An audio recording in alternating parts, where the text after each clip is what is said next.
Commissioners. For the public meeting of the New York City Landmarks Preservation Commission on May 10th, 2016. Chair Srinivasan. Here. Commissioner Brand. Here. Commissioner Chapin. Commissioner Chen. Here. Commissioner Devonshire. Commissioner Goldblum. Here. Commissioner Gustafson. Here. Commissioner Lepke. Here. Commissioner Barron. Here. Commissioner Voss. Here. Good morning, Commissioners. We have a presentation of the Greater East Midtown Initiative and recommendations to calendar properties. So, good morning, Commissioners. As part of the administration's multi-agency effort to plan for Greater East Midtown's future, the staff has been working and studying the area to identify architecturally and historically significant buildings that merit designation as New York City landmarks and that together, as an ensemble, reflect the development history of the area. To give you some background, in May 2014, Mayor de Blasio established the East Midtown Steering Committee to identify long-term goals for the neighborhood and to develop a planning framework to address such issues as density, sustainability, infrastructure, and historic preservation. The steering committee, led by co-chairs Councilmember Dan Golodnik and Borough President Gail Brewer, was comprised of a broad range of stakeholders representing different interests, including Community Boards 5 and 6, the New York Landmarks Conservancy, the Historic Districts Council, the Municipal Arts Society, the BIDS, and REBNY, among others. The staff met with the steering committee a couple of times last year and presented a conceptual approach for historic preservation in the area.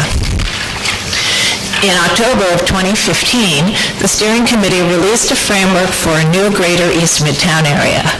The committee did not make specific recommendations for designations and instead deferred to the commission to identify buildings to designate. Since then, the staff has developed a comprehensive proposal for the area that is the culmination of our research, analysis, and outreach efforts, and we believe will ensure the preservation of the neighborhood's development history and balance growth with preservation. This is a critical and independent step by the agency to address landmark designations in this area, and we are very excited to present our recommendations to you today. And with that, I'll turn it over to Lisa Savage. Thank you. Good morning, Commissioners. The Commission has focused considerable attention to East Midtown since its inception. Grand Central Terminal is a centerpiece of the district, and the Commission has also designated icons such as the lighthouses and the Seagram buildings. The Greater East Midtown study area is from East 39th Street to East 57th Street, Statlander Brown, and from 5th Avenue to 2nd Avenue. And actually, maybe we can go and like explain this, right? Let's do that. So you can see that in the brown outline. The Commission has long recognized the architectural and historic significance of East Midtown dating back to 1966 when St. Patrick's Cathedral Complex was designated. Since then, that we see it designated 38 buildings in one historic district, and you can see those in the orange-brown color. Research staff have surveyed the neighborhood several times over the Commission's history. It is unusual for the LPC to develop a plan that acknowledges and preserves the history of the district through definition of individual landmarks. To address the challenge, To address the challenge, we developed an approach that is more akin to studying a historic district, using key development eras to provide the analytical framework for assessing historic resources. Through our research, we have identified 3 key eras of this district's development. Pre-Grand Central Terminal era, and that's the period up to the 1910s when significant residential development occurred, spurred by initial transit improvements and the northward march from Lower Manhattan. Grand Central Terminal era, and this is a period of development initiated by the construction of Grand Central and its vast ancillary transit improvements. And during this time, the district transformed from residential to high-density commercial. And post-Grand Central, and this is the era post-1933 when modernism and the international style arrived in the area and when much of Terminal City was once again redeveloped. We then considered already designated landmarks and how these buildings represent each era, and whether additional historic resources could enhance the area's development history. And of course, we also weighed each building's architectural significance, style, typology, and level of integrity. Through this analysis, we identified 12 buildings that both merit designation and contribute to the rich historical and architectural context of Greater East Midtown. These buildings are represented in purple on the map. There are 2 from the pre-Grand Central Terminal era, 9 from the Grand Central Terminal era, and 1 from the post-Grand Central era. And I'm going to be going over all of these in some detail. Commissioners, I should note that 5 of these 12 buildings were calendared in 2013 in conjunction with the previous rezoning. Those are the Pershing Square Building, Graveyard Building, Beverly Hotel, Shelton Hotel, and the Hotel Lexington. In this presentation, I will be reviewing the 3 eras of development, review the designated buildings that relate to each era, and provide a brief summary of the 12 buildings. At the end of the presentation, I will provide more detailed summaries of the 7 buildings we recommend be calendared for the Commission's consideration today. And at that time, there can be a discussion on each of the 7 buildings. So the pre-Grand Central Terminal era. Transportation has shaped the character of East Midtown since 1831, when the owners of the recently established New York and Harlem Railroad began operating steam locomotives on Park Avenue, from 23rd Street to the Harlem River. Cornelius Vanderbilt acquired control of the New York and Harlem, Hudson River, and the New York Central Railroads in 1863 to 67. Under his direction, a single terminal was planned and built, known as Grand Central Depot, in 1871. It was a huge complex, consisting of a head house inspired by the Louvre, with entrances on 42nd and Vanderbilt Avenue, as well as a large train shed.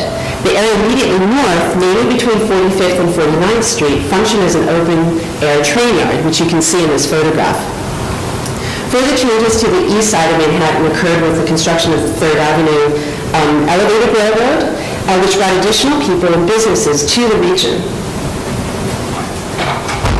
Following the Civil War, the area started to develop with residential construction as Manhattan grew northward and transportation routes were opened. By the turn of the 20th century, the blocks to the north of the district along 5th and Madison, near St. Patrick's Cathedral, became one of Manhattan's most prestigious residential enclaves. Examples of such impressive residences include the former Villard houses and the Nellie and Morton Plant House. There are 13 landmarks in one historic district that date from before the construction of Grand Central Terminal, shown here in orangey brown, and largely clustered to the north, especially between 5th and Madison and just north of St. Patrick's Cathedral.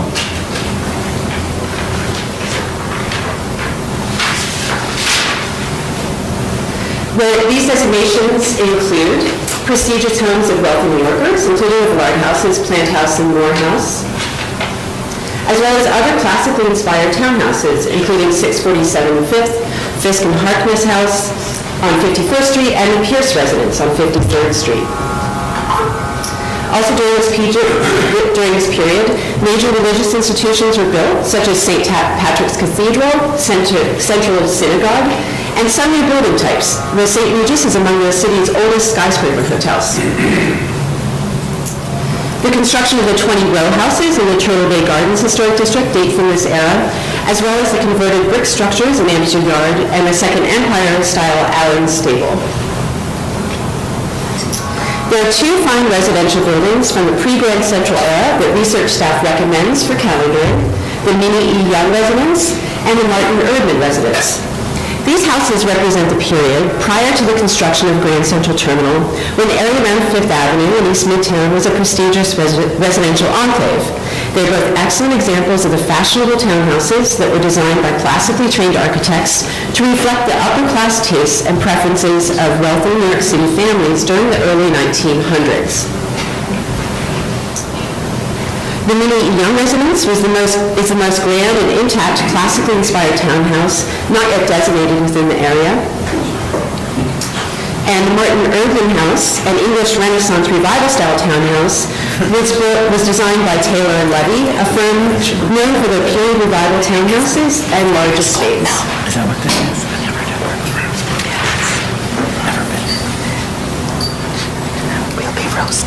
Starting in the 1830s, trains ran at grade, sharing what is now Park Avenue with pedestrians and vehicles.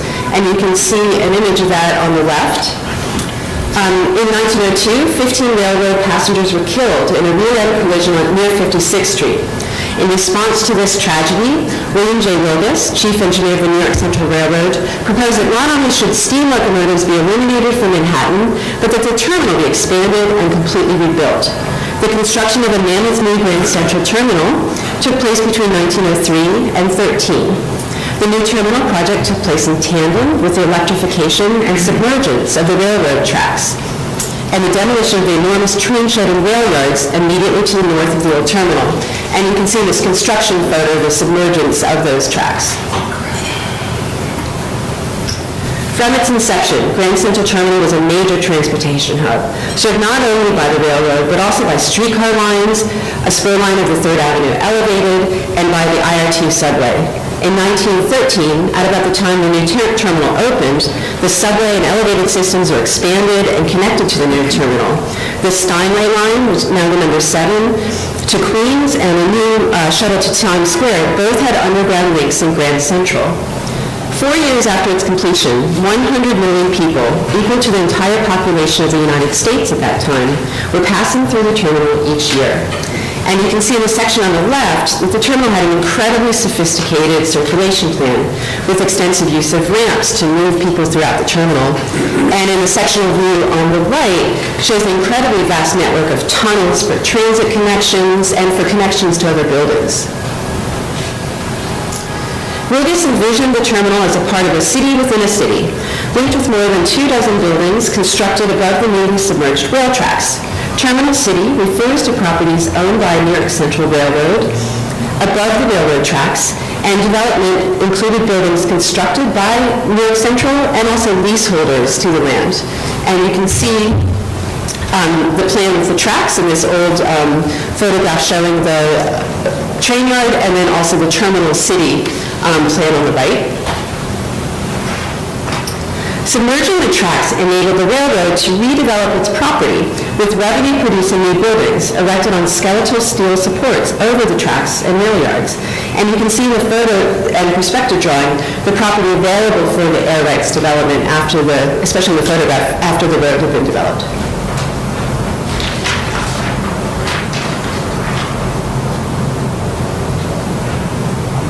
Completion of Grand Central Terminal dramatically transformed the neighborhood from residential to high-density commercial. Many office buildings were concentrated close to the terminal or subway, and Terminal City buildings had subsurface terminal connections to Grand Central and subways, creating a vast interconnected network.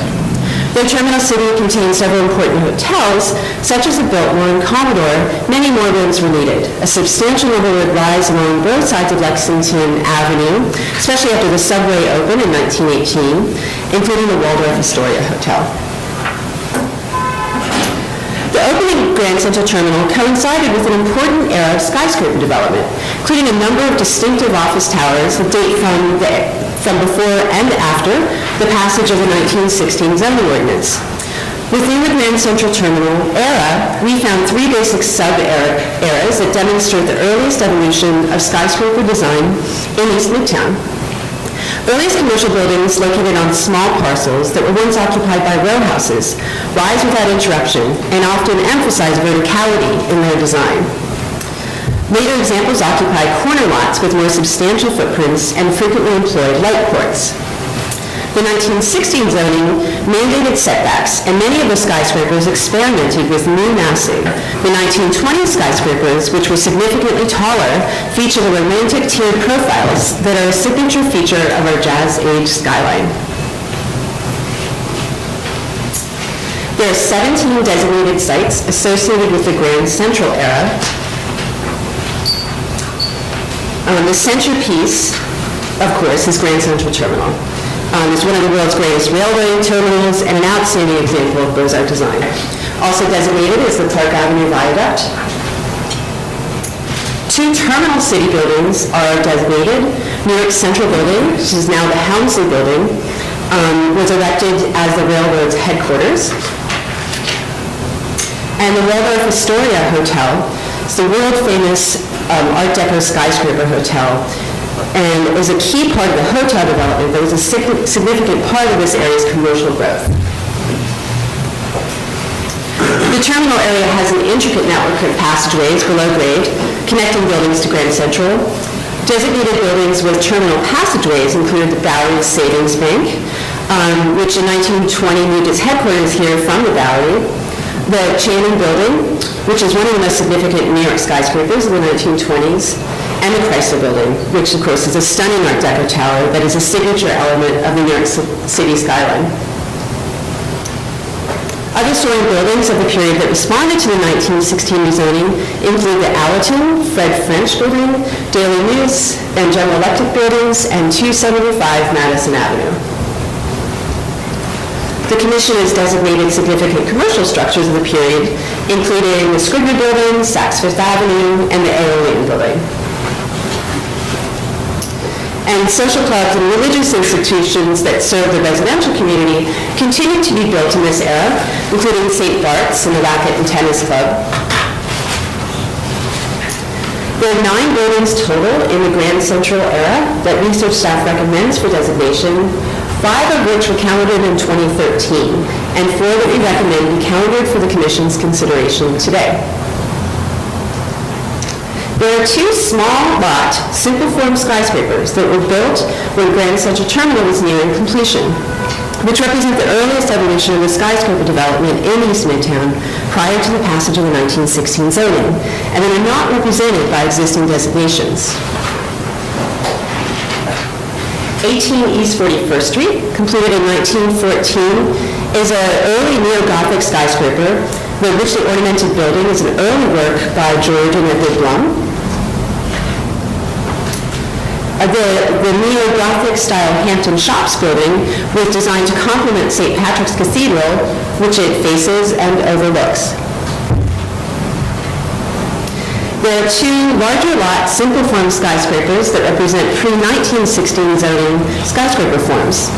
The Yale Club of New York is a Renaissance Revival style skyscraper that was designed to harmonize with the Beaux-Arts style train station and other terminal city buildings that it adjoins. The Romanesque Revival style Pershing Square building is believed to be the last tall building erected in New York City without setbacks. Its design was approved prior to the 1916 zoning, but built 1921 to 23. It has underground connections to Grand Central Terminal and the subways. There are 2 post-1916 zoning skyscraper office buildings from the Grand Central era. Completed in 1927, the Gray Bar building was one of the last structures erected in Terminal City. An integral part of Grand Central Terminal, this 30-story office building incorporates multiple train platforms as well as broad public passageways that connects the station to Lexington Avenue. 400 Madison Avenue was constructed as a speculative office building during a period of substantial commercial development. The romantic tiered massing of the building well represents the evolution of skyscraper design. There are 3 hotels which represent the premier hotels constructed along the noted Hotel Alley stretch of Lexington Avenue, which were built as part of the redevelopment of this section of East Midtown that followed the opening of Grand Central and the Lexington Avenue subway line. Designed by architect Arthur Loomis Harmon and completed in 1923, the Shelton Hotel is one of the first skyscraper residential hotels. It is considered the first building to successfully exploit the massing requirements of the 1916 zoning law. With its powerful massing, it played an important role in the development of the skyscraper in New York City. The acclaimed apartment house designer, Emery Roth, designed the former Beverly Hotel in 1926 to 1927. This 30-story skyscraper has a lively silhouette that incorporates shallow setbacks and an unusual octagonal tower lit by rose window. It was a source of inspiration to many artists, including Georgia O'Keeffe, which is seen on the left. Hotel Lexington was designed by Schultz and Weaver, the preeminent hotel architects of the day.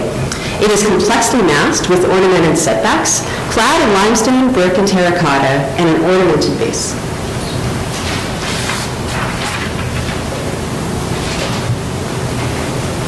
Following the end of the Second World War, the New York Central Railroad struggled with debt and entered a gradual period of decline.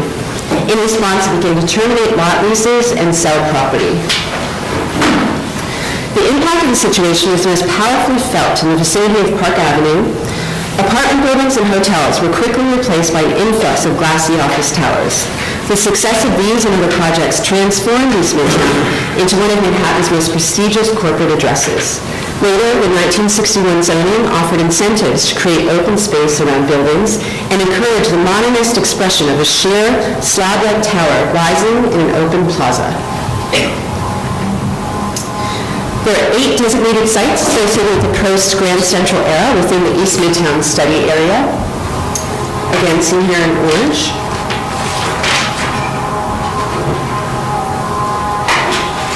Manhattan's earliest 20th century modern buildings are located in East Midtown. Constructed in the mid-1930s, these landmarks include the William Lescot's house and studio and the Morris Sanders apartment and studio. The Rockefeller Guest House was built in 1949. This brick, steel, and glass building was one of the first structures in New York City to reflect the influence of Mies van der Rohe. 2 seminal modern skyscrapers. Lever House, designed by Skidmore, Owings and Merrill, was a turning point in American design with the establishment of the suitability of the international style for office buildings. Sebring Building, 1955 to 58, is the only building in New York City designed by Mies van der Rohe and is one of the most important skyscrapers erected in post-war America. Despite the deserved fame of these mid-century international-style buildings, architects experimented with new materials and forms, such as in the Saccone Mobile Building and the former Summit Hotel. The White Brick Look Building by Emily Roth & Sons has multiple setbacks. Research staff today recommends the designation of a late modernist tower, the former Citicorp Tower, now 601 Lexington Avenue, that represents an innovative use of various zoning incentives. The former Citicorp complex in St. Peter's Church has an unmistakable presence on the skyline, and its construction reinvigorated interest in skyscraper development in Manhattan. So these are the 12 buildings that we will be recommending for designation. And at this point, before we go into the 7 buildings, I wanted to see if there's any questions. Are there any questions? Okay, thank you. So you can go ahead. Okay, again, these are the 7 buildings that we are proposing for the Commission's calendar.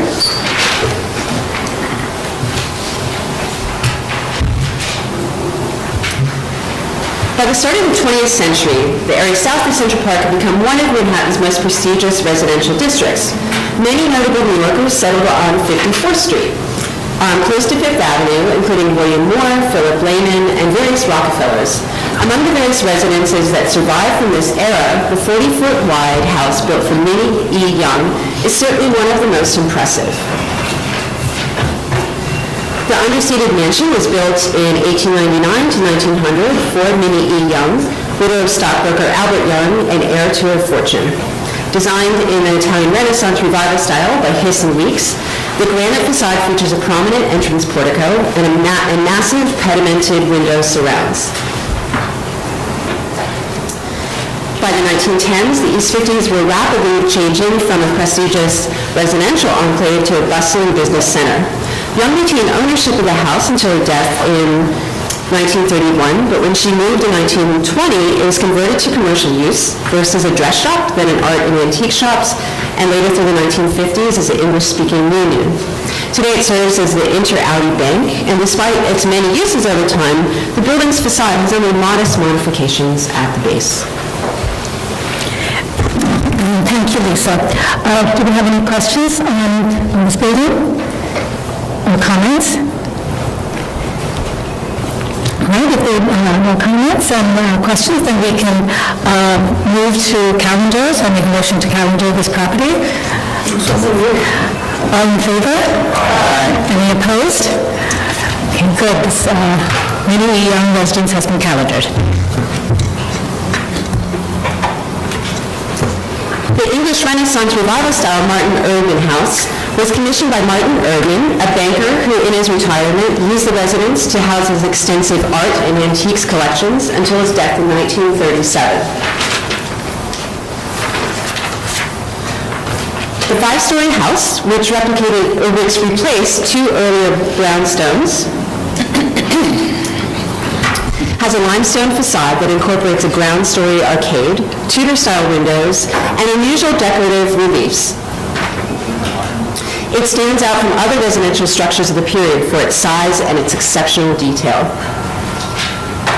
Following a brief period as the headquarters of the American Institute of Physics, the building was acquired by the Friars Club in 1957. Famous for holding celebrity roasts, most of this fabled organization's members are comedians and entertainers. The house remains remarkably intact to its original design, retaining its distinctive English Renaissance Revival style architecture and domestic character. Thank you, Lisa. Are there any questions about this building or comments? Okay, in that case, I make a motion to calendar Martin Erdman residents. All in favor? Any opposed? Okay, so this building's been calendared.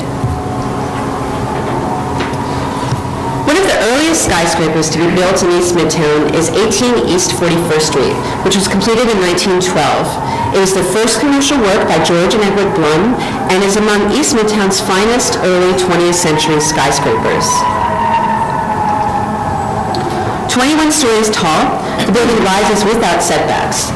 The alteration of thick and thin piers creates a strong vertical emphasis that recalls the pioneering skyscrapers of Louis Sullivan, while the sumptuous terracotta embellishment suggests the influence of both medieval and modern sources, from European cathedrals to contemporary designs by Charles René Mackintosh and Joseph Hoffman.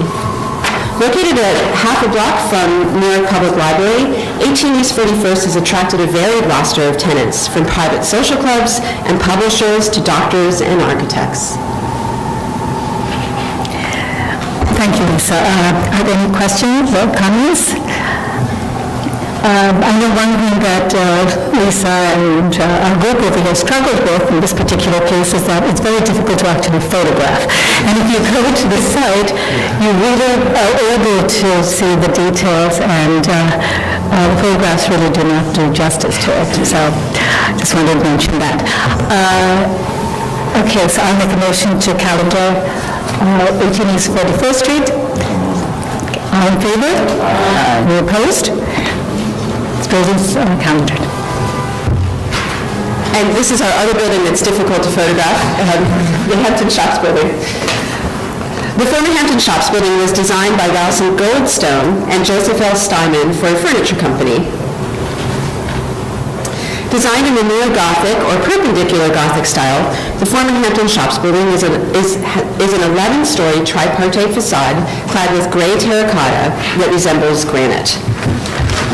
The style was chosen to complement St. Patrick's Cathedral complex and also to evoke the kind of traditional furniture that the store sold. Inspired by the English perpendicular Gothic churches of the late 14th and early 15th century, the cast stone facade has a noticeably vertical thrust with the double-height pointed arcades at the base and at the crown. After 1945, this structure attracted various tenants, such as the Museum of Costume Art, industrial designer George Nelson, and the Savoy Art and Auction Galleries. The lower facade is decorated with griffins and allegorical figures representing the seasons, as well as various stylized reliefs inspired by nature. Despite some modifications to the ground floor arcade, most of the original neo-Gothic ornament is well preserved. Thank you. Are there any questions or comments? Right, I make a motion to calendar Hampton Shops Building. All in favor? Any opposed?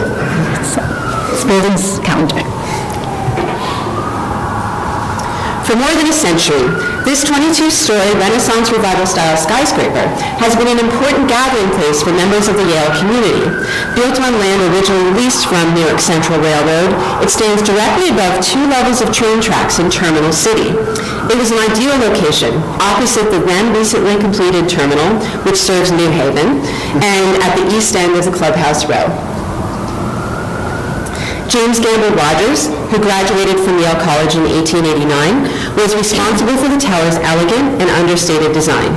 Completed in 1915, it was the first of many buildings that he produced for his alma mater. To make certain that his design would blend into Terminal City, Rogers consulted regularly with Grand Central Terminal architects Warren and Wetmore.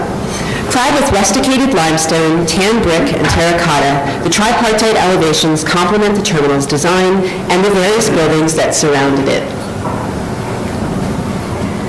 Any questions or comments? Well, the Yale Club is classic, and its location, its juxtaposition with Grand Central, I think really does sort of create that nexus between this building and Terminal City. So with that, I will make a motion to calendar Yale Club. All in favor? Any opposed? Okay, Yale Club is calendared.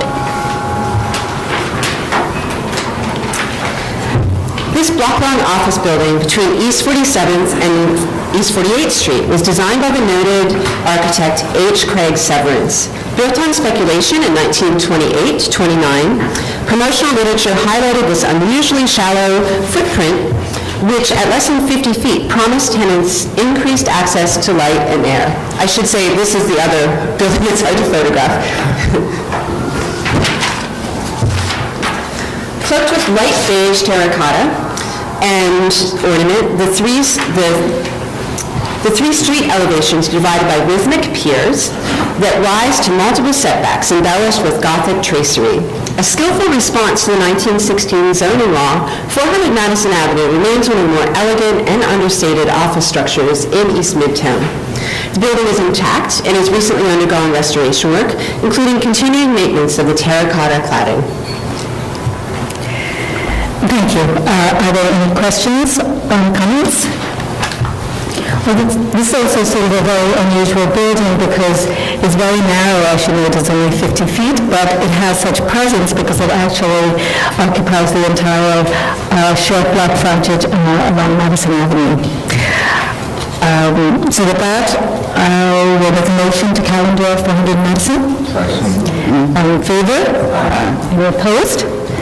Okay, this is calendared.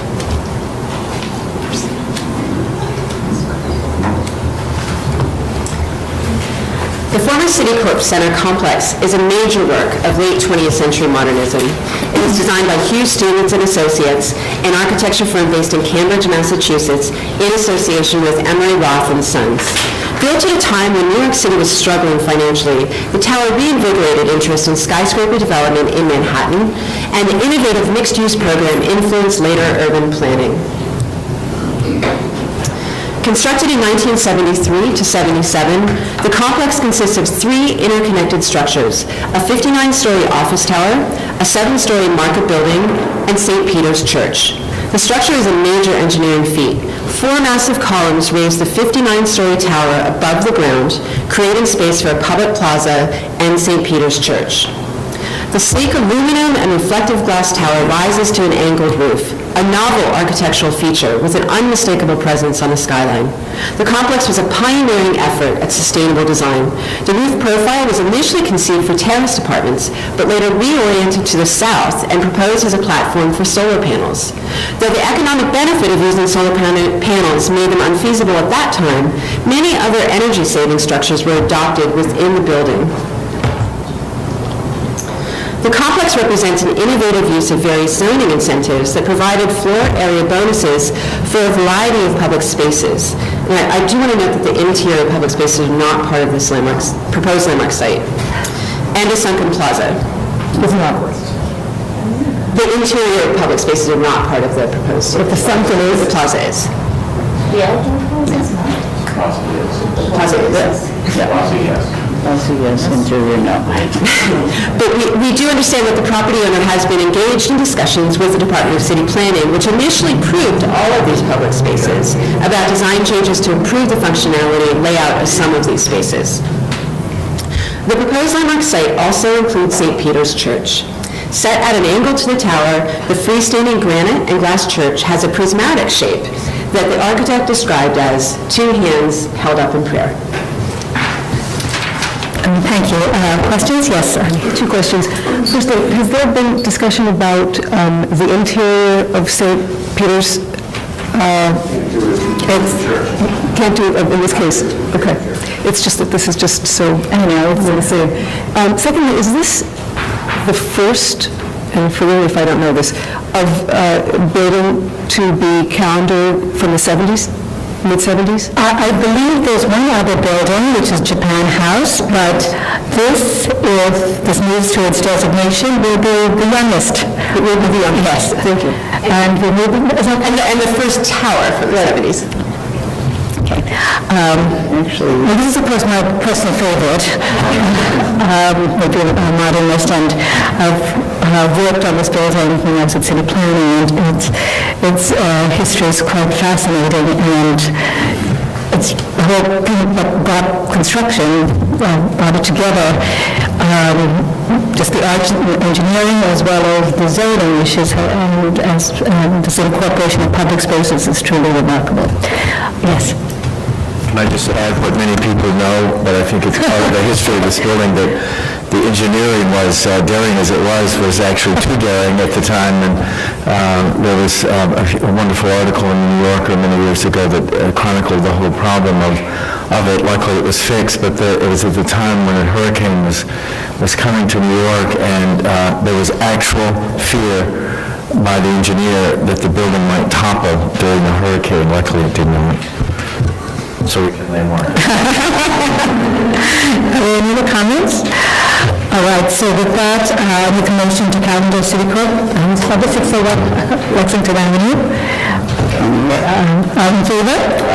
Opposed? This building is calendared. And I would also just want to announce that we will be holding a public hearing on July 19th of the first 5 buildings that were calendared previously. So that's Pershing Square, Graybar, and 3 hotels. And I just want to say one other thing, that obviously East Midtown and Grand Central District is just such a vitally important hub for the city and the region. It is much loved by New Yorkers, and it's internationally known and visited. Its buildings, its density, its streets and public spaces, along with the intense mix of uses, people, and activity, really create this energy and vibrancy, which I think is beyond compare. It's thriving today, but it holds the promise and the opportunity for tomorrow. I'm thrilled that landmarks not only is and will continue to be markers of the connective tissue that will weave together over 100 years of history, showcasing urban planning feat, an infrastructural marvel, and a place hosting some of New York's best buildings and iconic skyscrapers. The Commission's work over the last 15 years, as well as this step in our proposal to advance towards designation of 12 remarkable buildings, I believe can come together to preserve the development history of this great Midtown area in the future. Are there other comments? Okay. All right, so then we, did you want to say anything? Okay, so then we can move on to our preservation agenda. Thank you, all commissioners. Thank you.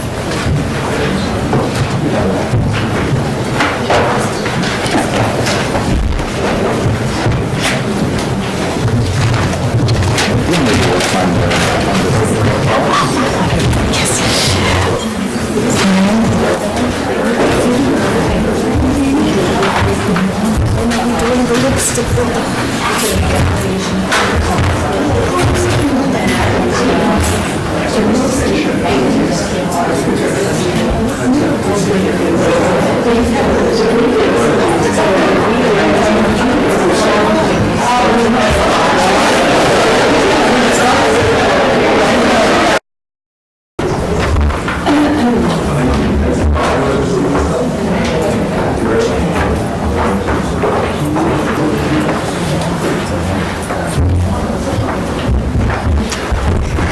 Commissioners, the first item on the Preservation Department agenda is an application to amend certificate of appropriateness. It says docket number 18351, 313 West 4th Street, located within the Greenwich Village Historic District. This is a Greek Revival-style royal house built in 1836. The application is to amend certificate of appropriateness 165015, which approves the construction of rooftop and rear yard additions. Good morning, Commissioners. Edith Bellinghausen, Preservation Staff. Building is located on the east side of West 4th Street between Bank and West 12th. This is in the Greenwich Village Historic District. This item was initially presented and approved at a public hearing in September 2014. The proposal before you today is to amend the certificate of appropriateness that was issued for that approval.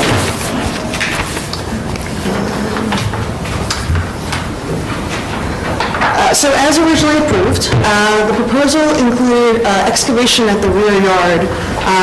This was for the construction of a sunken rear terrace here at the basement level. The revised proposal includes additional excavation at the rear yard. This is for the construction of these below-grade additions shown here. This excavation does not meet rules for staff-level approval because it extends beyond the footprint of the building. Also, the Commissioners will note that the proposed work and excavation is set back from the rear lot line, and also note that the work will maintain the existing grade at the rear yard as shown here, as previously approved, and here the new proposal for the extension of the below-grade additions. If there are any questions, the applicants are here to answer. Any questions? Yes, Kim? That box at the very rear, is that for a shade or something? No, that's the storage area. I'm sorry. I heard part of that. I missed it. Okay, we'll be open to hearing. And that box is actually accessible through a small convenient stair to a storage area. From outside or from inside? From inside. Oh, okay. Another question. Yes. The red line, the angle from the street, seems to suggest that you're lowering by a foot or two the existing roof line, or is that an error? No, that's unmodified from previous approvals. Submission. Okay, so... Because there's the cornice piece that connects just the side line. Oh, I see. So the red line has actually changed because of... Is that right? We included this for staff purposes because the building department asked us to add a vent, but that's being approved at the stair. But that's being approved at staff level because it's not visible. So that this is included in this presentation because of this, but it's not a change in the sight lines and there's no change in anything that's visible. Well, there's an additional cornice, I think, or something that's being added, and that changes the... The cornice was part of the original. It was good for us. Okay, all right. Anyway, no change. No change from that. All right, thank you. Are there any other questions? Okay, we can close the hearing. Right, comments? It's only the excavation that's amended. Any issues with that? Okay, we can move to decision. Fred? Yes. Papers in order.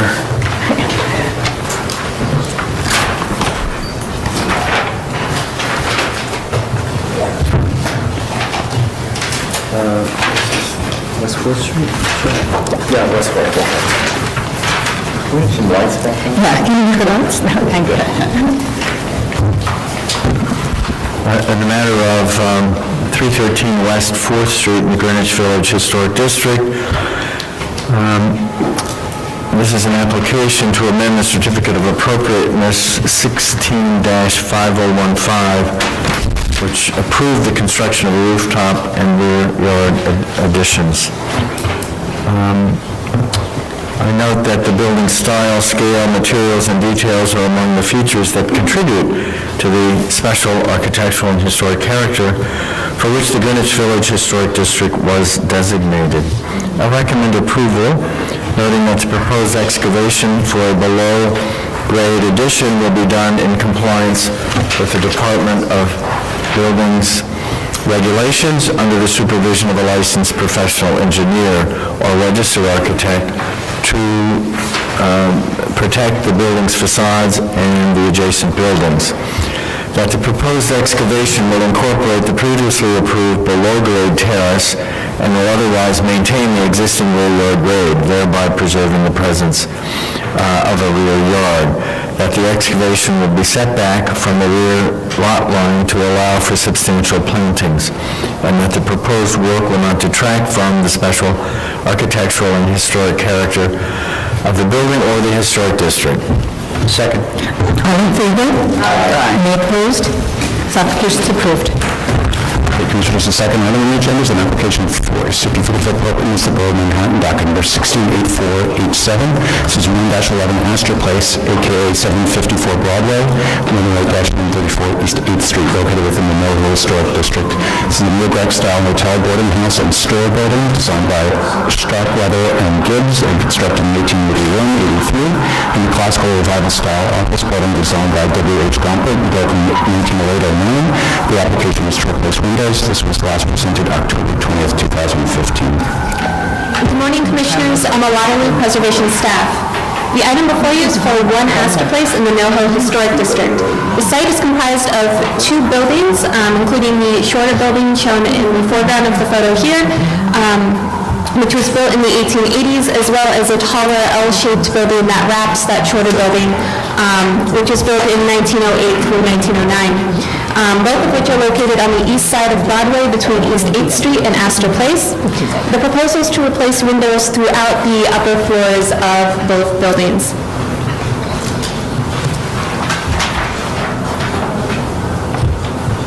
So the Commissioners first saw this proposal on October 20th, 2015. At that time, the proposal was to keep the basic configuration of the windows that was in place at the time of designation, except to replace the sliding windows with casement windows, which that configuration is kind of represented here in the center elevation. The Commissioners expressed some concerns about the proposal and requested that the applicant restudy the proposed configuration of the windows to see if it were feasible to come up with a configuration that was closer to the historic configuration. Since then, the proposal for the window configuration at the smaller building here has been altered to include a 1/1 double-hung window over a lower hopper panel to accommodate the HVAC units. The proposal of the larger L-shaped building remains the same as previously proposed.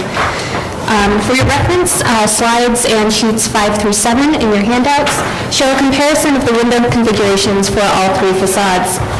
For example, the slide on the screen focuses on the south Astor Place elevation of both buildings, showing the historic configuration on the left-hand side of the slide, the configuration as currently existing on the building as well as the previously proposed, and the new proposal on the right-hand side.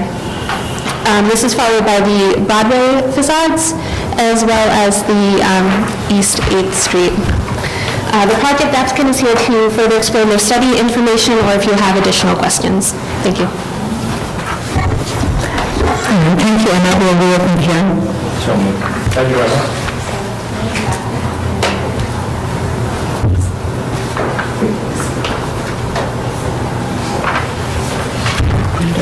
So with regard to our original proposal, we did some research on the double-hung window in the smaller building and found that that was something that was going to work very well for us, and that the addition, the ability to clean the windows was still present. The air conditioning system could go into the bottom transom, as Emma said, and because of the depth of the facade, which really isn't indicated here, it's a very deep bearing wall construction. The windows are set quite far back, so when you see the building from the street, the introduction of that panel at the bottom for air conditioning is much less noticeable. On the taller buildings, and our proposal now, currently there are sliding windows, and we want to replace it with a much more energy-efficient system, so we are proposing a casement window. The openings, the masonry openings this is the East 8th Street facade, are a combination of 4 feet wide, which is a perfectly reasonable size for cleaning and operation for a tenant, and flanking a 5-foot wide unit. And as you go around to the Broadway side, these openings are 5 feet wide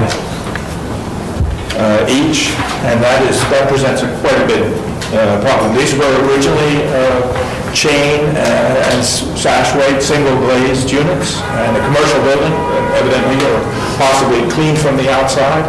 This is currently, or been converted to a residential building, rental building, and so this, we have to think about being able to clean these windows either with staff of the building or with the tenants. So this facade, as I said, are 5-foot wide openings, which is much too big for a double hung window. And the smallest opening is 6 feet wide in the Astor Place facade. And we did an analysis of all the very typical windows from here to the top on all buildings, and the window widths are 60% of the windows in that area are above 4 feet wide.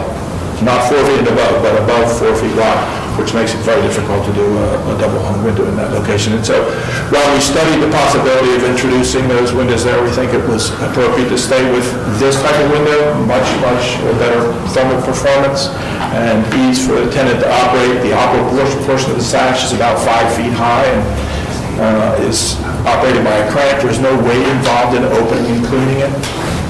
I have a question. Yes, I was confused before and am still. The historic windows in both cases were double hung, right? And so why is it that we're not considering the historic, going back to the historic? I only understand the piece about the air conditioning and that you need the hopper, but why not continue with the double hung, even though it's wide? I mean, that's the distinguishing feature. Well, because a window that, after 4 feet wide, you can no longer put spring balances on it, and you cannot tilt it in to clean it. It then requires some sort of outside cleaning program done by the people. It's not a tenant-based system. I believe, Commissioners, there's also, maybe the applicant can speak to this, there are also structural reasons. I think the mullions have been modified over the years. On the Broadway facade, I don't really know anything about the original development or conversion of this to residential use, but on the Broadway facade, they took one of the cast iron columns or mullions in between the larger 10-foot floor masonry opening and divided the opening into 5-foot openings, and thereby making it more conformance with the 8th Street facade. So this is the Broadway facade, and you can see the openings there, and then this is the one right on the corner. I don't know if I have a photograph that might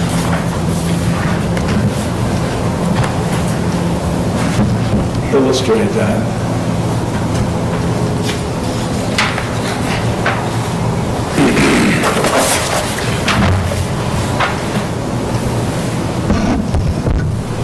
It appears I don't have a photograph that shows them directly together.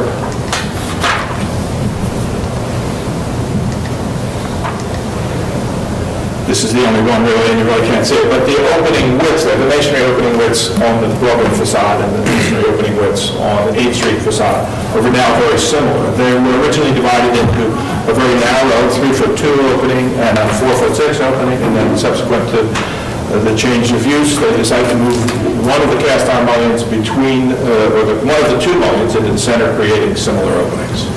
Yes, Michael. We've seen here a number of conditions where people have proposed using windows that have the double hung configuration but a different operation, either a casement or a hopper operation. Do you consider that? We did. We looked at that, and the problem with the casement double hung, there is a fixed panel on the outside that is not able to be cleaned by the tenant. It does not tilt in. So it made that... Like a hopper? like a lower hopper, upper fixed, or, something like that, where you could hop it up, down, squeeze it out, and pull it down? These are big windows, they're 5'6" high, so that the top piece is substantial. I think they might have to get out on the outside of the window to do it.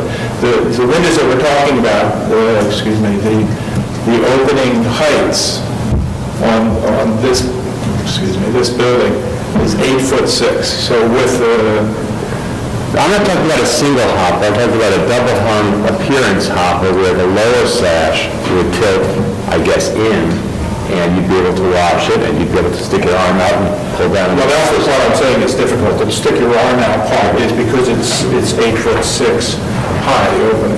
It's not as easy. How do you do it? That's one you can tilt in and clean from standing in the room.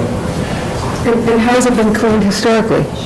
I think probably they had outside hooks and they cleaned it. It was a commercial building, so I think that was the nature of the... I know, but part of moving into a building that was once a commercial building is moving into a building that was built, let's say, for a different scale, and that's what it means to live in one of these buildings. The windows, their overscaled quality is like their cornices or like their piers. It's a different scale. So I think, we're not in comments, but I just think it's to change the windows in all of these cases is I think to lose a really important part of these buildings. All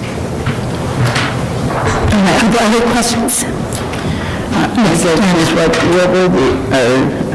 What was the original windows? I mean, it says in here historic. The double hung, then... Yeah, one-to-one double windows. Probably wood and probably single glaze, so they'd be substantially lighter than thermal. I just wanted to confirm that, thank you. All right, any other comments? We can close the hearing. All right, comments?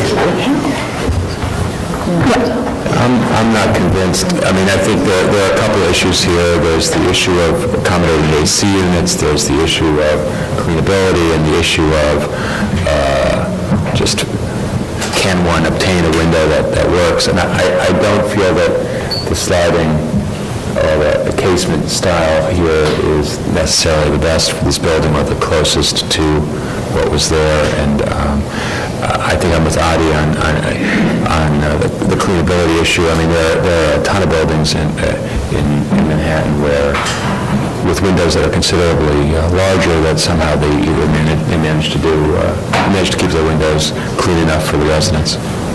I'm not convinced by this yet. Okay, the cleanability, all right. Okay, other comments? All right, I'm okay with this. I think that it's good, first of all, that coming back, the smaller window, they've managed to go back to double hung with the hopper. I think that if you look at the taller building, which has 3 facades, I think in this facade that we're seeing right now, they were double hung before, but they were a tripartite window, and they continue to be, in 3 big pins. I think the issue of casement and it's more sustainable is something that I could support. I think it's a building in a historic district. I think that the windows, and even if it's not historic, doesn't detract from its historic character. So I could support it. And except for certain details that we could work with staff on, I would support it. I think I can too, although I'm listening and I'm not completely outside of the camp or I've just heard, but the thing that's tipping it for me, I think, is the depth of the windows. The windows are so far behind the facade, which is so robust, so highly robust and deep, that the windows become much less important as a defining element of the building, at least in my eyes. So I think given the contemporary needs and the adaptive use of the building itself, I'm persuaded that I could support it, again, working with staff on some of the details. Okay. Any other comments? All right, so I know that Adi and Michael have reservations. The rest are okay? All right, so then we can move to decision. Do you need to move that?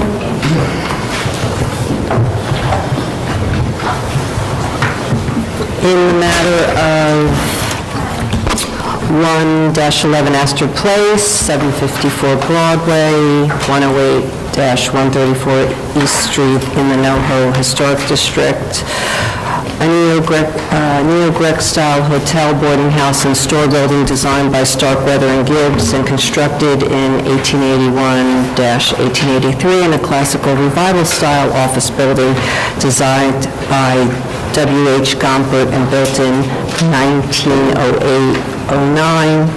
The application is to replace windows. I note that the style, scale, materials, and details of these two buildings are among the features that contribute to the special architectural and historic character of the NoHo district. I further note that all of the windows of these two buildings were replaced prior to designation of the historic district. I recommend approval with modifications, finding that the replacement of the existing modern windows with new windows will not eliminate any significant architectural features of this building. That replacing existing slider windows, which feature an atypical planar relationship between sashes for buildings of this type, style, and age, with double-hung and casement windows, will help eliminate an element which is awkwardly related to the building's designs. That the incorporation of removable bottom panels within the window openings will facilitate a means of providing air conditioning to individual units without affecting the historic decorative masonry at the building's facades. That the removable bottom panels at the windows at 1 Astor Place will be partially screened from view due to the depth of the masonry openings, thereby helping the proposed assemblies of 1/1 windows above removable bottom panels at this building to recall the configuration of the historic 1/1 windows when seen from public thoroughfares. That the historic mullions at the west facade of 754 Broadway were replaced by a new framing system, creating a paired configuration prior to the designation of the historic district, which prevents restoration of the tripartite divisions of the bays without replacement or significant modification to the existing framing system. That the leading rails of the casement windows at the west facade will align with the historic location of the former mullions, helping to maintain a vertical alignment with features of decorative masonry and metalwork, which could not be achieved with paired double-hung windows. That the casement window assemblies featuring... Oh, did I do that? No, that the casement window assemblies feature paired casement windows with transoms and removable bottom panels and their proportional relationships will be compatible with the composition and proportions of the facades of 754 Broadway. That the uniform use of casement window assemblies at both the west and north facades of 754 Broadway will help maintain the unified appearance of the building when these facades are viewed together. That the casement window assemblies at the south facade will be well related to the facade proportions and openings at buildings of this type, style, and age, and that although the windows at both buildings were historically wood with different colored paint finishes, the metal material and black painted finish will not draw undue attention or detract from the facade. Therefore, I recommend that the windows at the arched-headed openings feature arch-headed upper sassage, Have the profiles and details of the windows be more thoroughly documented to illustrate that they will closely replicate the historic profiles and dimensions. Okay, we'll work with staff. Okay, second, all in favor? Any opposed? Opposed? Two opposed. This application's approved. Okay, Commissioners, the next item is an application for a certificate of appropriateness for the Borough of Manhattan, docket number 168636. This is 110 Washington Place, located within the Greenwich Village Historic District. This is a federal-style townhouse built in 1832-33 and altered in the 1880s with the addition of Queen Anne-style elements. The application is to legalize the construction of a rooftop addition in non-compliance with certificate of no effect 142079. This was last presented to the Commission on February 2nd, 2016. Good morning, Commissioners. Gabrielle Bukowski, Preservation staff. This application is for 110 Washington Place, located in the Greenwich Village Historic District. It was last presented at the public hearing on February 2nd, 2016. And at the time, the applicant was requesting permission to legalize the construction of a one-story rooftop addition in non-compliance with the certificate of no effect. Here is the property in question, and the proposed legalization of the one-story rooftop addition is not visible from any public thoroughfares. Give you some photos. This is the condition as built. And at the time of the public hearing, the commissioners expressed concerns with the red stucco cladding, the small fenestration, and asked the applicant to re-examine the materials, the fenestration pattern, and also examine the possibility of either reducing the footprint or moving the addition closer to the front facade. So the applicant has addressed those concerns today, and what they have done is they're actually eliminating a portion of the one-story addition, creating a smaller footprint, introducing metal cladding and a larger window seen here. So instead of this portion of the addition, the railing will continue, and there's new cladding material and an operable window. And again, none of this is visible from any public thoroughfares. And here is a rendering. And then here is the best photo we can really get because of the small donut showing the existing one-story additions with adjacent properties and then a rendering of the proposal. Are there any questions? The pleasure architect is here to answer them. Any questions?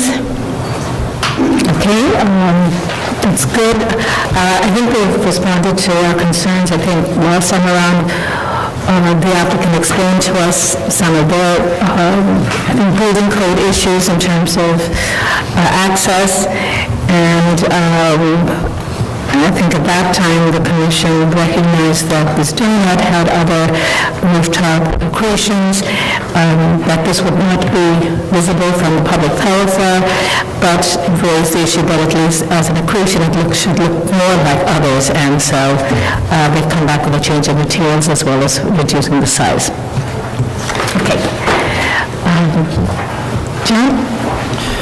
In the matter of docket number 16-8636, 110 Washington Place in the Greenwich Village Historic District, federal-style townhouse built in 1832-33, altered in the 1880s with the addition of Queen Anne-style elements. The application is to legalize the construction of a rooftop addition in non-compliance with certificate of no effect 14-2079.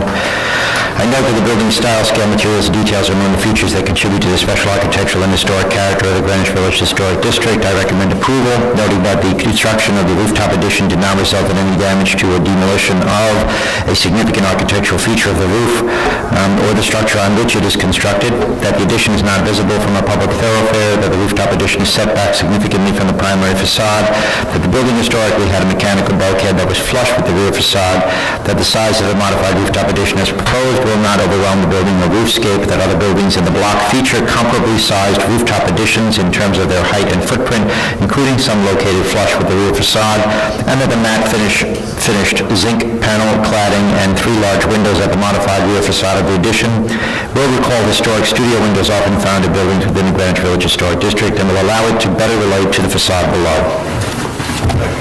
All in favor? Any opposed? This application is approved.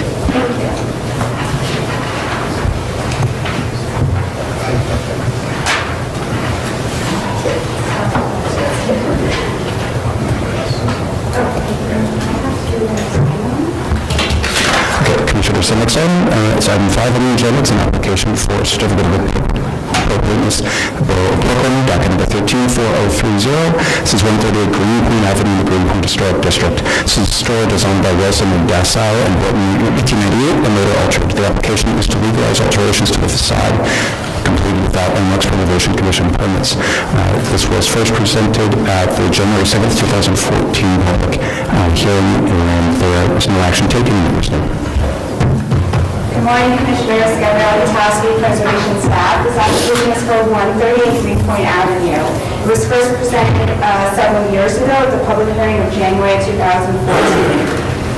This is the property at the time of designation. It is in Greenpoint Historic District, adjacent to the Soviet Federal Credit Union Bank. Historically, it was part of 5 one-story commercial buildings, and obviously been highly altered at the time of designation. At the public hearing in 2014, the applicant came forward asking permission to legalize alterations to the front facade without landmarks permits, and the alterations included enlarging this window and recladding the facade with a cement material like IBIS with scoring. And at the time, the commission felt like these alterations were not appropriate to the building or the streetscape or historic district, and asked that the applicant propose a new design for the front facade. And that's what they've done. Here it is in the context of the street. So what the applicant would like to do is keep the punch display window and the 2 doors as is, but introduce a wood piers and a simplified cornice, and remove the stucco from the portion of the parapet, and then paint the brick red. And the concerns were that once the stucco was removed, the base of the brick would be deteriorated or altered, and that painting it would give a uniform face. And that's proposed before you today, and I'll try to answer your questions as best I can. My architect is not presently here. Any questions? Is there a color blend beneath this as well? Yes, it is. Sorry. Okay. So it would be a dark painted gray finish on wood, and then the red painted brick. The joint's a different color. Well, That might be a higher they standard. can perhaps cut the joints after it's been coated. I can work with the applicant to find a suitable finish for that top portion. Okay, so this was, just to clarify, the building before, it just was a one-story taxpayer, was not a contributing building? Yeah, so, Well, excuse me, you're absolutely right, Chair. At the time of designation, this is what it was. okay, so it's a non-contributing building? Character, Okay, yeah. so then when they still, as a non-contributing building, they still have to come to us for making changes. They made these changes before, which we obviously didn't like, and I think now what they're proposing is just very typical of taxpayers. Very cool. As opposed to 8. Well, that's an odd taxpayer. Right. Well, that's sort of, okay.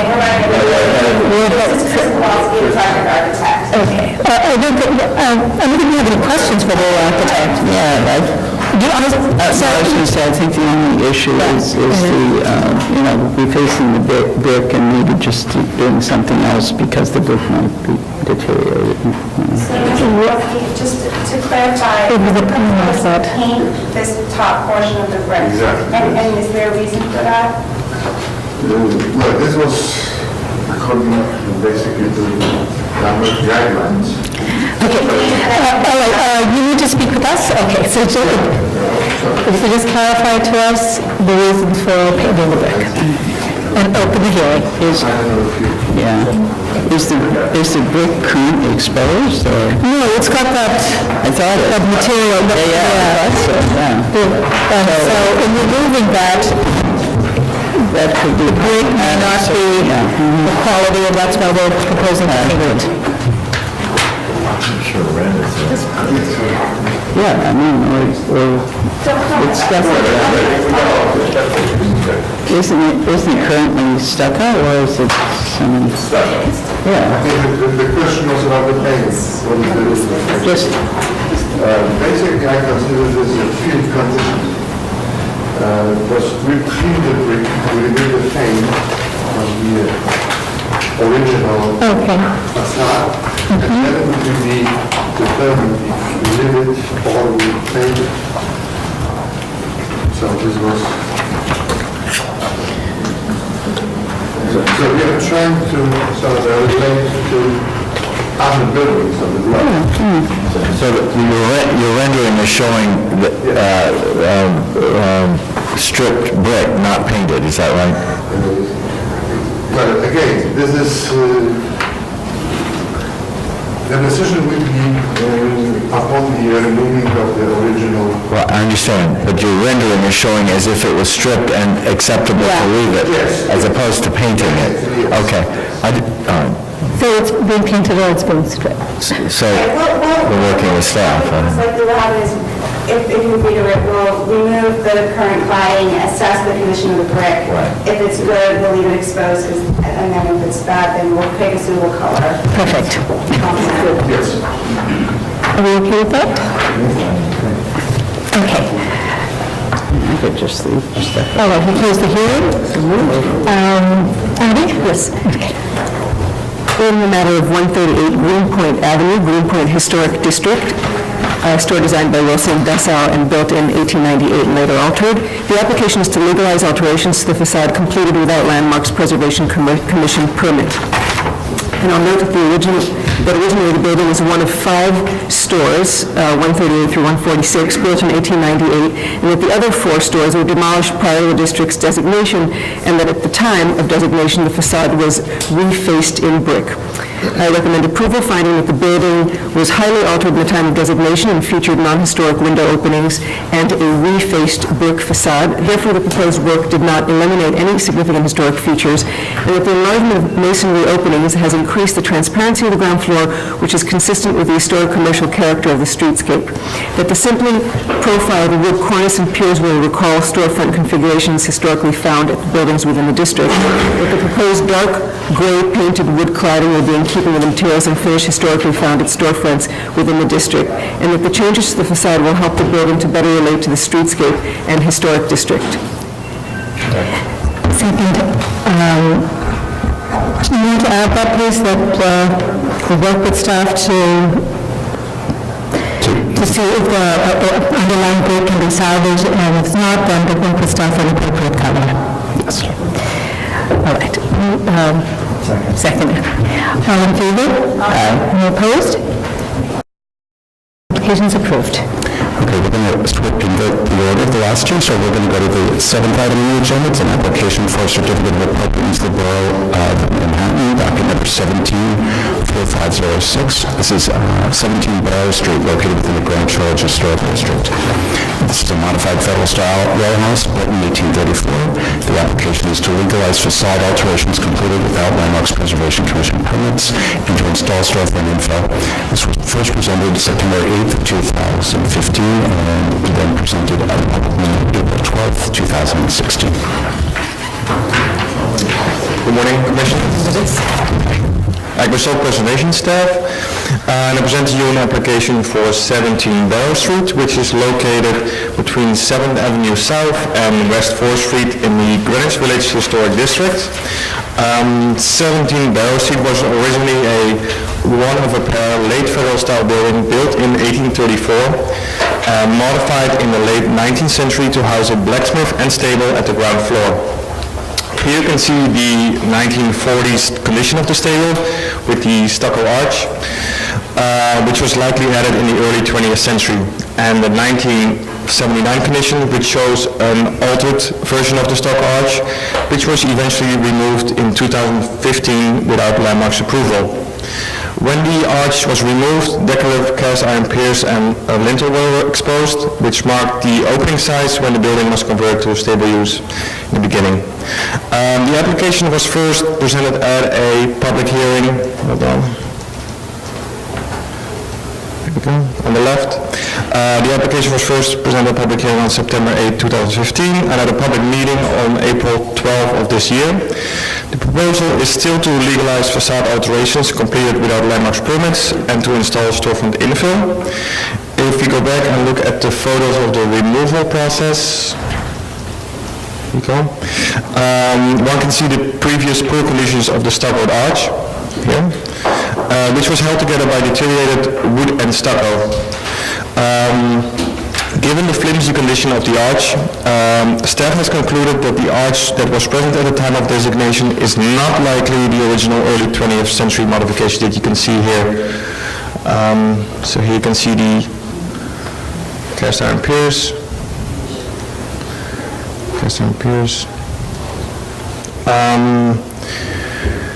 In this picture you can see the conditions of the storefront before and after the removal of the arch.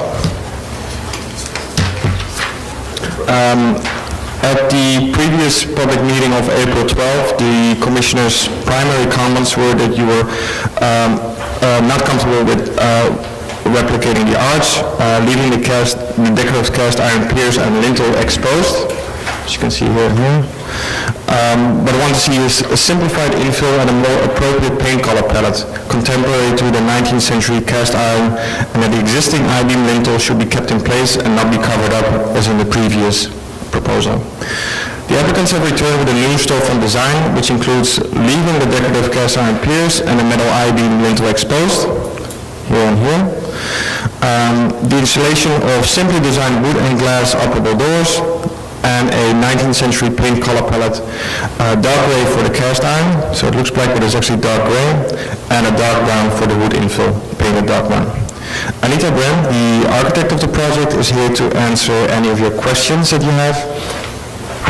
Any questions? Any questions? Comments? You recall that I think we were shuddering for the previous iteration because it was just so incongruous with the age of the building and was trying to be something that was built at that time, and the approach was then to, if this is I guess a subsequent alteration, it should be more true to that alteration. So, yes. I think there's that one comment, it looks like there's a little bit of the arch showing. Yeah. And maybe, I'm not sure that There's a little bit of the arch showing, so that's up to us whether we should, okay, we like it? Okay. Okay. That was my... Yeah, right. Most people are just... Yes, exactly. Okay. Okay, so in that case, we can move to decision, Diana? Yes. Matter of a certificate of appropriateness for 17 Barrow Street, Greenwich Village Historic District. I note that the building style, scale, materials, and details are among the features that contribute to the special architectural and historic character of the Greenwich Village Historic District. I further note that this building is originally one of a pair of Federal-style houses that do not have commercial main floors. That historic documentation indicates that a blacksmith shop was installed circa 1890. The stucco arch was installed about 1920. I note that the previous storefront and arch were removed in 2015 without Owners Preservation Commission permits after a section of the stucco arch collapsed, which revealed cast iron piers likely contemporary to the later 19th century blacksmith shop. I recommend approval, finding that the right stuccoed arch was in a highly deteriorated condition and was removed, that the storefront infill and arch were poorly constructed and of inferior materials, and were post-1940 modification of the earlier circa 1920 stucco arch. Therefore, the removal did not result in the elimination of the original historic fabric. That the removal of the arch exposed from the undiscovered decorative cast iron piers, which reflect a significant role in the building's history, and the proposed design will maintain these features in the historic rectangular storefront opening. That restoring the circa 1920 arch configuration would require covering the decorative cast iron pillars, which are significant historic features of the building, but the installation of the proposed design will return the building closer to its original earlier historic appearance, when the commercial presence was first introduced based on the recently discovered historic fabric and some new designs of historic stable buildings. That the historic columns feature detailing in the face and return, and that the proposed storefront will incorporate the pillars fully into the design. That the restored IB cornice and cast iron columns over the storefront opening will expose features of the late 19th century storefront alteration. That the proposed door configuration featuring paneling and single pane lights recalls doors historically found on alleged staple buildings of similar age, style, and type. That the proposed dark-colored palette of the storefront and cast iron is an appropriate color palette to this late 19th century alteration, and will create a differentiation between the original Federal-style building and the commercial alteration of the first floor. And that the proposed work will not diminish the special architectural and historic character of the building or Greenwich Village Historic District. All in favor? Any opposed? This application is approved. Okay, Commissioners, for the last item, we'll go back to item number 6 on the agenda. It's an application for a certificate of appropriateness to the Borough of Manhattan, docket number 177124. This is 1143 Fifth Avenue, located within the Carnegie Hill Historic District. It's a neo Federal-style apartment building designed by J.E.R. Carpenter and built in 1922-23. The application is to construct a multi-story rooftop addition and rear addition, alter secondary facades, and install a new sidewalk garden. This was first presented November 10th, 2015, and then presented at the March 8th and April 12th, 2016 public meetings.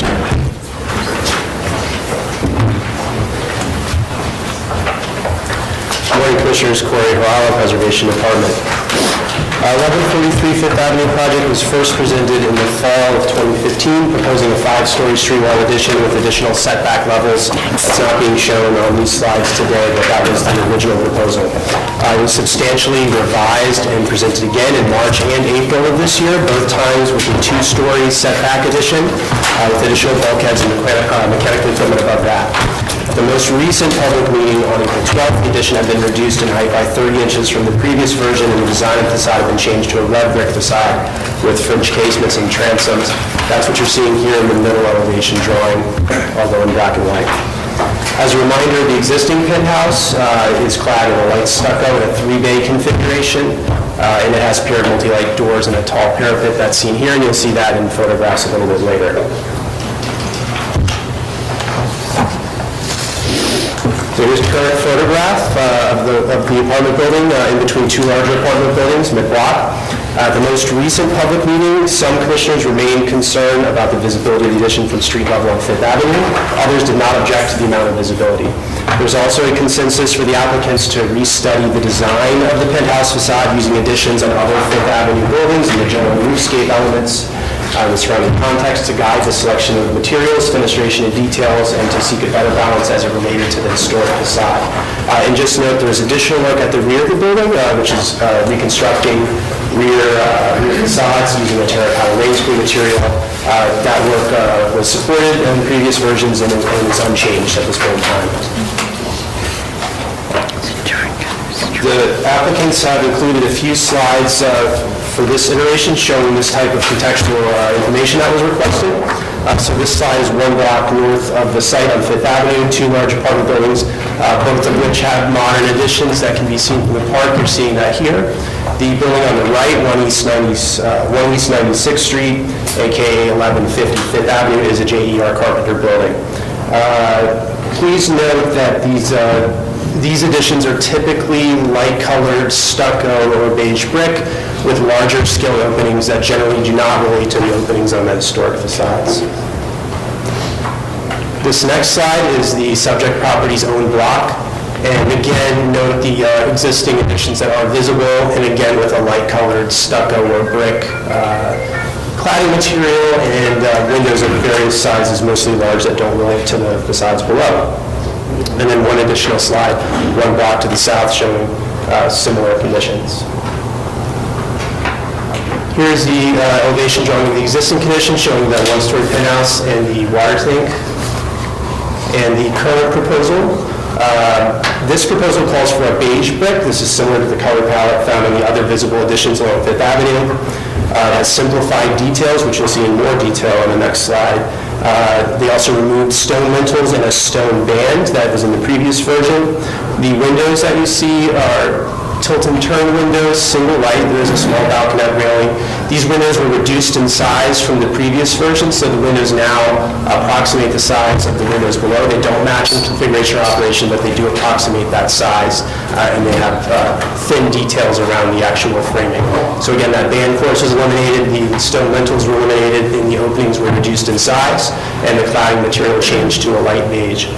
The other thing that's a little hard to pick up here that you should note is that the vestibule was reduced slightly in footprint. It does set it back slightly from the elevator bulkhead itself, so this is the stair vestibule next to it. It was also reduced in height by a foot itself. That's the vestibule, not the bulkhead. The bulkhead is at the same height as the previous version. Here are some enlarged details, slide 8, showing each of those changes. I'll skip through the sections in the floor plans unless we need to come back to them in a little bit. And then here are some renderings of the proposal as it stands today. Existing condition here in the middle and proposed. And then walking you through the visibility studies. This is from directly across the street on Fifth Avenue. The addition here circled as rendered with the beige brick, the tops of the windows, and then that's the elevator bulkhead overrun in a darker metal material that you see in the background. Similar point of view, actually at the low end of the park, looking up. The next view from just to the west of the playground. You're seeing the full second level of the penthouse plus the bulkheads. And then from even further back, you see a little bit more of the lower level of the penthouse plus all of the second level and the bulkheads. And this is the final view. That summarizes the changes. Okay. Are there any questions for the applicant? I just want to note also that Carnegie Removals and Friends of J.R. Carpenter, as well as Historic Park Avenue, are all sent letters still opposing the project. Okay. Comments? All right, I just want to again note, I know that John at the last hearing, I think you were much more definitive, saying that you would not support any additions. I just want to note that. Then either you were not there for the last meeting, so. But the rest of the commissioners, I think, were okay with the 2 stories as well as the bulkhead. And it was really an issue of, yes? Yeah, I'm not really okay with the 2 stories and a bulkhead. Okay, all right. I really think there should be a 1 story and a bulkhead, or maybe 2 stories, but no bulkhead. I just think it's too much visible right across Fifth Avenue. I'm not so thinking about the Central Park views, but it's much more visible to me than the existing penthouse. And I'm not actually happy with it too. All right, other commissioners, because we were fine last time with that. Okay, so there were, this what the discussion was last time, which was about it was really about the fenestration as well as the facade treatment. It was brick, because we tried brick, which was more similar to the building, the main facade. And I think the commissioner's comments were, in fact, why don't you look at the rooftop additions and see, in fact, what if J.R. Carpenter had designed them, what they were like, and also the ones in the district. And I think they've done that analysis. I think the other issue was, or recognition was, that already has a rooftop addition, including a large water tower that takes you roughly to the height of the bulkhead. So, comments? Yes. Are we okay with this? Yes. I'm okay with it. I think that they did what that we asked them to do. I think that it's significantly set back. I don't think that it's modest. I think it is set, I think we've approved things of a similar or bigger scale in the past, if I'm not mistaken. And I think that it doesn't detract from the building. I think it leaves the building composition alone. Yes? I agree, I think it's improved a lot, and it's an improvement over the water. I think it's improved a lot, and they've done what we've requested, and it looks better than the water tower. Okay, others? I agree. I think the background color sort of now is more contextual than the rest of the area. I wasn't here, but I have to say, at a glance, it looks very clean to me. The windows look very sleek, and I agree, taking out the water tower really cleaned it up a lot, and the bulkhead looks very neat.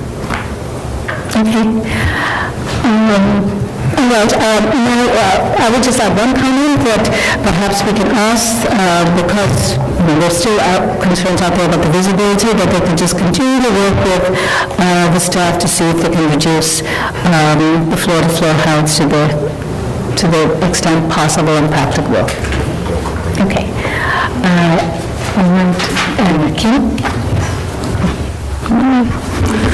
In the matter of 1143 Fifth Avenue, application is to construct a multi-story rooftop addition and rear yard addition, alter secondary facades, and install a new sidewalk garden. I note that the style, scale, materials, and detail of the building are among the features that contribute to the special architectural and historic character of the Carnegie Hill Historic District. I recommend approval with modifications, finding that the construction of the proposed two-story rooftop and rear additions will not result in the loss of or damage to any significant architectural feature of the rear facade or roof, that the small apartment building is situated between several much larger apartment buildings on the block with no central green space, and therefore the massing and overall scale of the proposed rooftop and rear yard additions will not overwhelm the building or surrounding buildings, that the building already features a setback rooftop addition that is visible from Central Park, and replacing it with a new addition in the same location and slightly taller will not significantly alter the appearance from the park, that although the proposed addition will be visible from Fifth Avenue, unlike the existing addition, it will be modestly scaled and its fenestration will align with the floors below, and therefore will not detract from the special architectural or historic character of the building or district. That the presence of the setback masonry penthouse with metal-clad bulkheads and glass railings will relate to the variety of forms traditionally found on apartment buildings, rooftops along Fifth Avenue, including additions, bulkheads, water tower, water tanks, skylights, and other rooftop accretions, many of which are visible in varying degrees from Central Park, that the materials of the proposed rooftop addition featuring the buff-covered brickwork and off-white metal framed doors and windows will be compatible with the materiality of the primary facade and will be in keeping with the various light-colored stucco and brick rooftop structures seen from the park above the roof line along Fifth Avenue. That the proposed rain screen cladding at the reconstructed rear facades and rear addition will not be visible from the public thoroughfare and will be compatible with the typical masonry courtyard facades surrounding the rear of the building. That the planting bed fronting the sidewalk will approximate the footprint of a historic garden previously found at the building and will be in keeping with the character of the areaways of other apartment buildings in this historic district. However, I recommend that the the applicant work with staff to reduce the height of the penthouse by 1 foot or practicable. As much as practical. All in favor? Aye. Any opposed? Opposed. Two opposed, so application's approved. Thank you.